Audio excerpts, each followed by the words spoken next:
Boys and girls, IAS aspirants, I have been always repeating that you focus to understand the question, and in continuation of understanding the question in deep or detail, it is equally important that your cycle, your circumferences, your area of knowledge should be widened. ठीक है, जितना पढ़ें उतना ही कम है, क्योंकि there is no start and there is no end of the study. So you have so much time for taking the examination.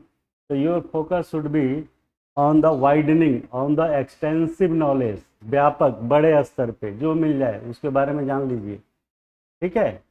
And after knowing that, some concentration, some deep knowledge should be scored, should be acquired by conferring the text book or material or discussion or anything which is available with you, like mentorship, class, coaching.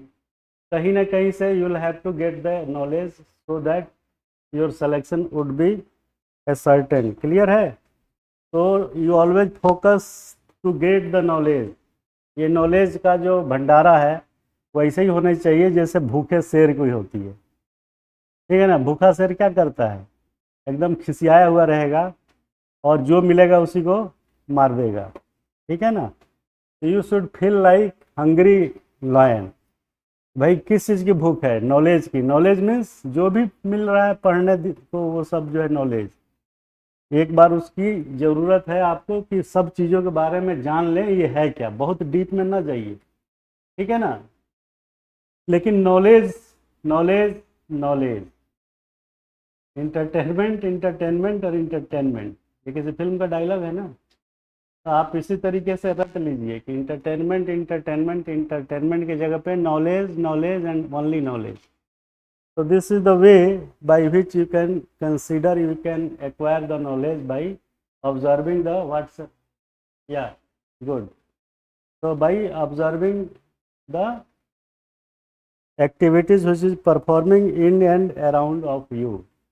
ठीक है, road पे चलते समय truck के पीछे लिखा हुआ कहीं पे आप कुछ दिख जाता है तो उसको आप कॉग्निजेंस लीजिए. Welcome Richa, your question is related with the terminology and I am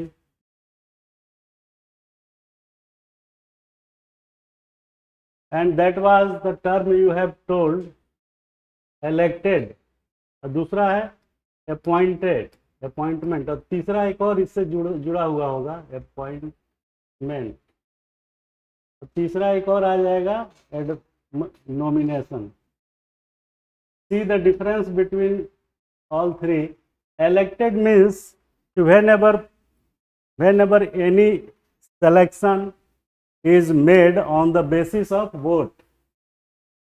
जो लोग वोट डालेंगे और जिसको ज़्यादा वोट मिलेगा he will be elected. Like election, चुनाव, छात्र संघ का चुनाव, घर में चुनाव, मुखिया चुनना है तो उसमें भी वोटिंग होगी. तो वोटिंग से जहाँ पे वो किया जाता हो पदस्थापना, उसको बोलते हैं इलेक्टेड. वोट डालना, वोट डाल के लोग जो है चुनेंगे. जैसे आपका क्वेश्चन था कि how the chief minister will be elected, तो they will elected by the member of legislative assembly.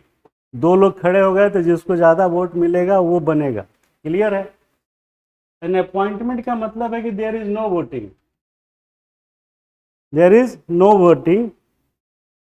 Appointment does not have voting process, but it is prescribed that anybody can be appointed by the senior authority. जैसे IAS में appointment होगा, appointment होगा तो that is not elected. तो appointment कैसे होगा, आप exam पास करेंगे, you will crack the all three stages and the president will issue a joining letter, appointment letter, not joining letter, appointment letter.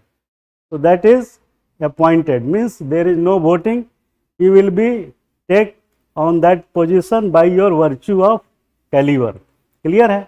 तो उसमें लिखा आता है the president of India is hereby please to appoint you, है ना, not to elect you. और third क्या है,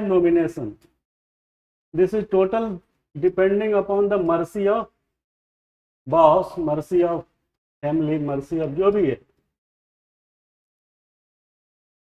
और mercy of head of the organisation. आपको कमिश्नर बनाना है एक्स ऑफिसियो, तो you will be nominated by the competent authority along with the current assignment. तो नॉमिनेशन मीन्स, क्वेश्चन क्या है, then why it was written that the governor appoints the CM. Good, good question. This statement is fully correct, because appointment of CM is taken up by the governor। Governor को CM मुख्यमंत्री को appoint करता है, न कि elect करता है। जो दावा करता है नंबर 1 लेकर के कि कितने मेंबर हमारे साथ हैं, तो जिसका मैक्सिमम होता है उसको वो अपॉइंट कर देता है। उसके पास देयर इज नो चॉइस कि 1 2 3 4 5 people is seated stand up before you and you will have to choose one, so that condition is not prevails कि किसको सबसे ज़्यादा वोट मिलेगा वो सीएम बनेगा। नो, सीएम कौन बनेगा इसके लिए पार्टी ने वोट दे करके उसको चुन लिया, इलेक्ट कर दिया। अब इलेक्ट करने के बाद की प्रोसेस है कि गवर्नर साहब उसको नियुक्ति पत्र देंगे। ठीक है, तो सेंटेंस सही है कि अपॉइंटमेंट होगा by the governor but elected by the MLA, elected by the member of assembly, member of parliament, जहां भी जैसा केस हो। तो दोनों को फर्क जो है क्लियर है। CM is elected by ruling party, बिल्कुल सही है, because they choose them on the basis of voting.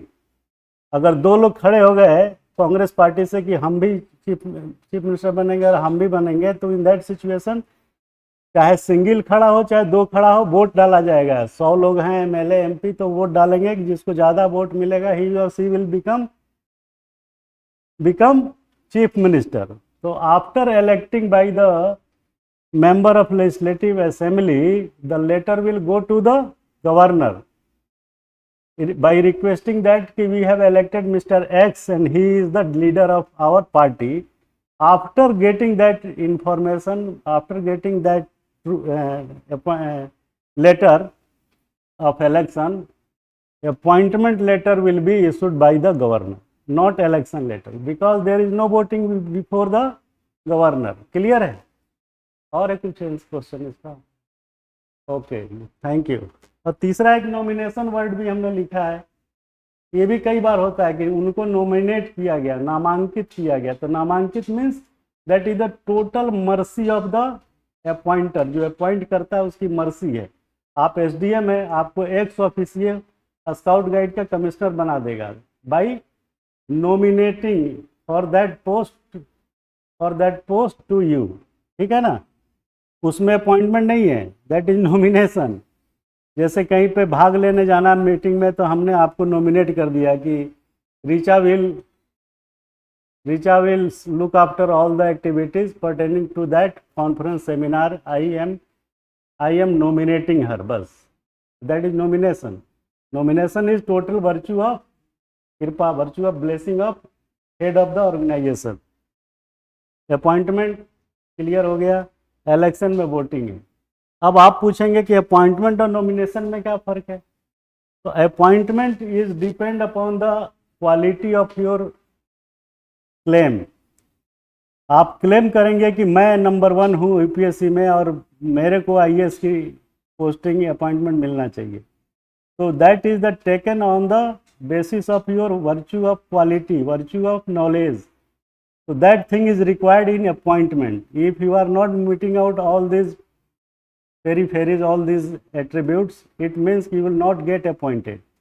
But all these things is not required in case of nomination, है ना?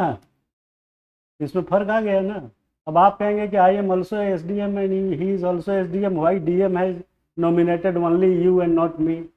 So that is his or her discretionary power and there is no any attributes required for that post, for that selection। वो आपके पद के साथ साथ है, तो उसमें कुछ नहीं है। वो जिसको चाहे सिलेक्शन कमेटी अपॉइंट होती है, जैसे नॉमिनेट होती है, दैट इज नॉट अपॉइंटेड। तो जब बॉस की मर्जी के संदर्भ में आपको कोई ड्यूटी असाइन की जाती है विथ एग्जिस्टिंग ड्यूटी, तो उसको बोलते हैं नॉमिनेशन। क्लियर है?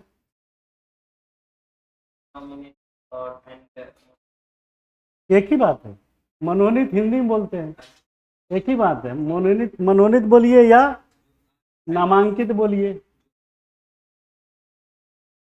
हाँ मतलब उनको लगता है कि you are superman in arts science and technology, तो उन्हीं को ना फील होना चाहिए, बाकी को तो कोई एग्जाम देने के सिद्ध करना नहीं है कि whether you are competent to get nomination और not. If governor or anybody who is the head of the organization is interested to appoint to nominate you, then there is nobody else is available to prevent that nomination, because in his or her opinion you are the best suited person for that post along with your existing post, so that is nomination। तो nomination में ये सब चीज़ें जो उसमें है नहीं होती, और नॉमिनेशन जनरली जो है ब्लेसिंग जिसे कहते हैं बॉस की, उसके मर्जी पे निर्भर करता है। You can not claim that why did I not gate nominated, ऐसा नहीं कर सकते। दैट इज हिज और हर चॉइस। तो क्लियर है? और कोई क्वेश्चन तो नहीं आया उधर से? देखो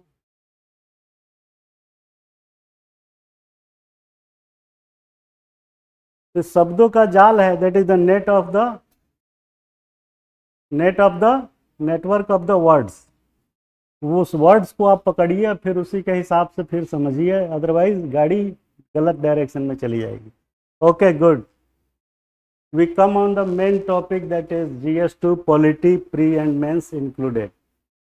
Question number 161, what is social justice and how can it be applied to promote social inclusion for achieving inclusive growth।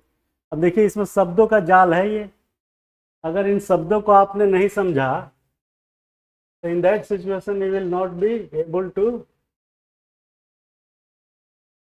write answer। अब इसमें देखिए एक तो सोशल जस्टिस कह रहा है, and second is be applied to promote social inclusion, ये एक शब्द है, फॉर अचीविंग इंक्लूसिव ग्रोथ। तो सोशल जस्टिस क्या है? सामाजिक न्याय। सामाजिक न्याय मीन्स सबका साथ सबका विकास, everybody should be treated equally, whatever fundamental rights is prescribed in the Constitution of India, the main purpose of that preamble constitution and any policy is in terms of to establish social justice। Clear है ना? सारी सरकार चलाने के